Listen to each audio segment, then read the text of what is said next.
first grade, Miss Keely here again. I hope you guys are having some fun and some success with this movement project. I can't wait to see what kind of creature or animal or person that you decided to draw holding your balloons. I'm also excited to see kind of what background you decided to make, whether you added hills like me or maybe a tree. But anyways, today we are going to start to color in those things that we drew last week. So you could use crayons, colored pencils, markers, paint if you want. I'm using crayon, and the reason why I'm using crayon is because later in this project we are going to be painting the sky, and crayon kind of works as a um, barrier to paint. So just like in our balloons where we put the white crayon, the paint couldn't get to it. So I don't want any of my sky blending into anything that I drew. So I'm going to use crayon so that way even if paint does get a little bit onto it, it won't really affect what I drew. So that's just what I'm going to choose to use. And you're pretty much just going to color in your things that you created on your picture. Again, we're leaving the sky kind of white for now. If you did add clouds or birds or anything else, then you can kind of color those things in, but we're trying to leave it white for now, okay? And so I'm just coloring it. I'm trying my best to make sure that it's an even color. There's no scribble scrabble. I fill in all my white spots. I do kind of make it a little bit interesting. I pick 2 different shades of green. Maybe you do a little bit of color mixing with your crayons or color pencils, whatever you use to make different shades of a color. I was just going back and erasing some of my pencil lines that showed through. And I'm just going to fast forward this because it's just me coloring, and you guys will kind of have the choice of what you want and how you want to color whatever you drew. Okay. And then there is my sun. I tried to make it a little bit different by adding a couple different colors.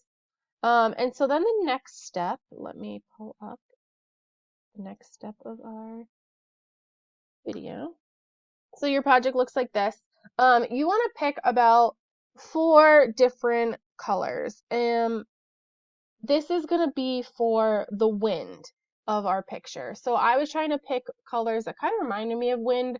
So blues, like a purplish blue, maybe like a blue violet color. I also picked white because white is fun to do because you can't see it when you draw it, but it shows up afterwards. And so you are going to start to create that wind. And so I am just doing kind of these long curls that kind of come from this side of the paper and work its way over. And you can kind of make them kind of however you want. I did some dashed lines to show movement. Again, don't be afraid to use white because when you do paint or fill it in, you'll be able to see it. But so I'm just kind of filling it in slowly. Sorry, I have to plug in my computer. And I'm also going to do some on the other side, kind of up here, to really show that it's kind of blowing the balloons kind of up and across our paper. And try to remember that you can go behind an object, so even if you're drawing like a line, it will stop and kind of disappear behind, but then it can continue on the other side. And so I'm just going to fast forward this because I'm just drawing my wind. And once you are in a spot that you are happy with, then you are going to paint your background. I mean, obviously, if you don't have paint, then you're not going to be able to. You can use the marker technique that I showed you for painting the balloons. If you don't have markers and you don't have watercolor paint, then you could use just color pencils or whatever you have at home. But I'm going to be using paint, and so kind of just self-explanatory. You're just kind of painting. If you use crayons, even if you get a little bit of paint on top of it, it's just going to slide right off. I will say be careful around your balloons though, because that was painted with the Crayola markers, or if you had used the Crayola markers. And so the paint will kind of get on there. And even some of mine, I think, kind of blend in. So you just want to be really careful around those edges. I always start at the top of my paper and work my way down. That way my arm is not sitting in wet paint. And I'm just kind of painting the sky. And you can paint your sky however you want, whatever colors you want. I just stuck with blue, but maybe depending on what kind of paint you have at home, maybe you have dark blue, light blue. Maybe you do a little bit of a magenta. Maybe you do a sunset with red, oranges, and greens. But I'm just going to fast forward this because it's just me painting. And so you guys just remember to take your time. Remember to fill in any white spots. Be gentle with your paper. Your paintbrush should be on its tip, not kind of squished down, spread out. And at the end, your paper should look something like this.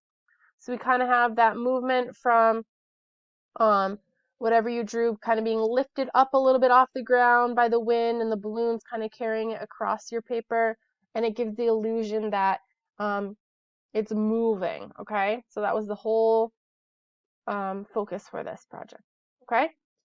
Because this is our last step, I will need you to either take a picture and submit it on the Google Classroom assignment, or you can email it directly to me.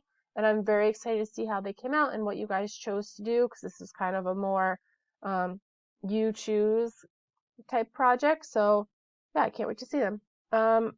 I will chat with you guys next week. Have a good one. Bye.